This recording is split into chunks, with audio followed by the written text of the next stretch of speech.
Върви ли бизнеса от тази Турция, бе? Над 150 от съдите им са така отстранени лекичко от 8 до 12 месеца за активни залози в бетинг сайтовете.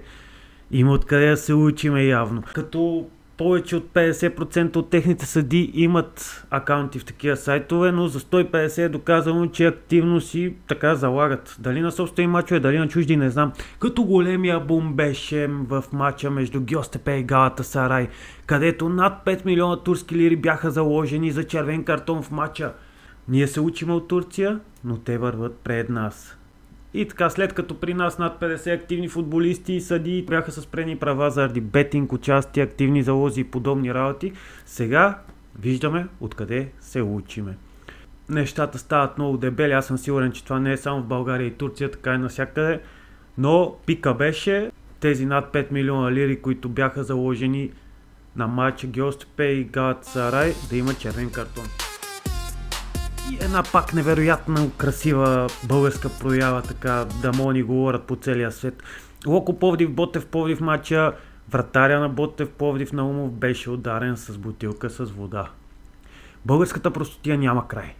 Матчът беше прекратен преди края на полувремето при резултат 1-1, след като фен хвърли бутилката си с вода и успя да оцели в главата вратаря на гостите Наумов. Пълна простотия в този български футбол, нещата стават все по-зле и не знам докъде ще стигне това нещо.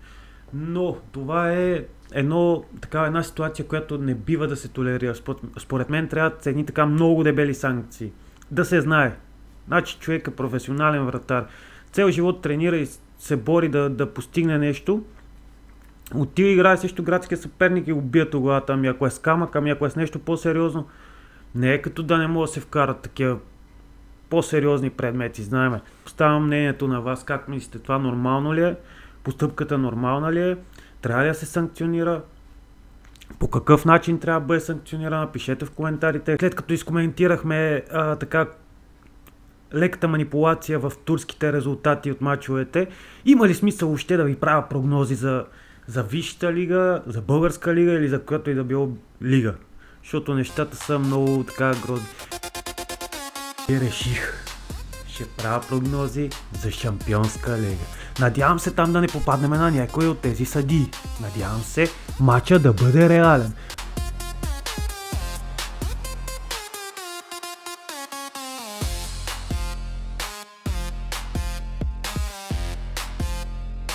Подготвил съм ви 6 мача от Шампионска лига, тъй като мачовете са прекалено много и просто няма смисъл да правя прогнози на абсолютно всичките, а и някои са толкова ясни, че няма смисъл да ги обсъждаме. Затова съм подготвил 6 мача от Шампионска лига, на които ще направя прогнози.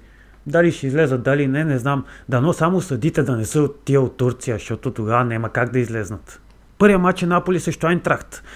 Миналия кръг Наполи загуби с 6-2 от ПСВ Айндховен, което беше според мен голяма изненада. Айнтрахт паднаха с 5-1 от Ливърпул, което може би се смята за нормално, но аз мисля, че този матч Наполи ще го спечели с 3-1. Матч е в Италия. Наполи така са по-подготвения състав, вече са първи в Италия и спокойно могат да гледат към Шампионска лига. Според мен ще спечелят с 3-1. Макар че Ливърпул спечели матча си във Висшата лига срещу Астън Вила с 2-0, аз мисля, че Реал Мадрид ще спечели като гост на Анфилд.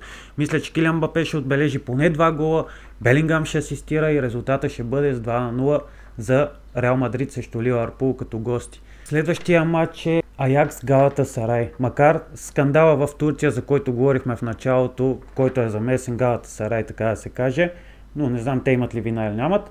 Аз мисля, че Галатасарай ще отиде в Холандия, си вземе матча с минимален успех 1-0, да речеме, както беше срещу Ливърпул, поради лошата форма на Аякс, лошите резултати. Аз мисля, че Галатасарай ще спечели този матч, според мен е твърда двойка. Следващия матч е ПСЖ срещу Байер Мюнхен. Миналия кръг в Шампионска лига ПСЖ спечели матча си срещу Байер Леверкузен. Байер Мюнхен успяха да спечелят срещу Брюш. Според мен Брюш и Байер Леверкузен в момента са абсолютно на едно ниво, така че съперниците им миналия кръг в Шампионска лига е бил така равностоен, да речеме.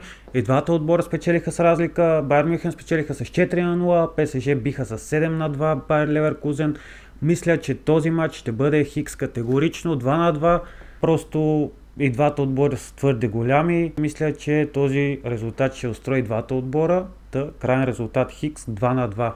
Бенфика, Байер Леверкузен. И двата отбора не показват нищо хубаво този сезон. Но аз мисля, че по-лошо представящия се отбор е Байер Леверкузен. Мисля, че Бенфика ще спечели. Си вземе матча. Според мен Бенфика ще бие Леверкузен с 3-1 в Португалия.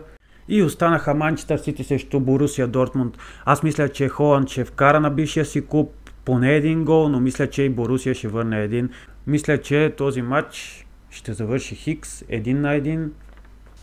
Това бяха прогнозите ми от Шампионска лига. Харесайте видеото, споделяйте, коментирайте скандалните неща, с които започнахме видеото, коментирайте резултатите. Разписахме се, както казах и тази седмица. Надявам се и Левски да се разпише. Така е, само Левски.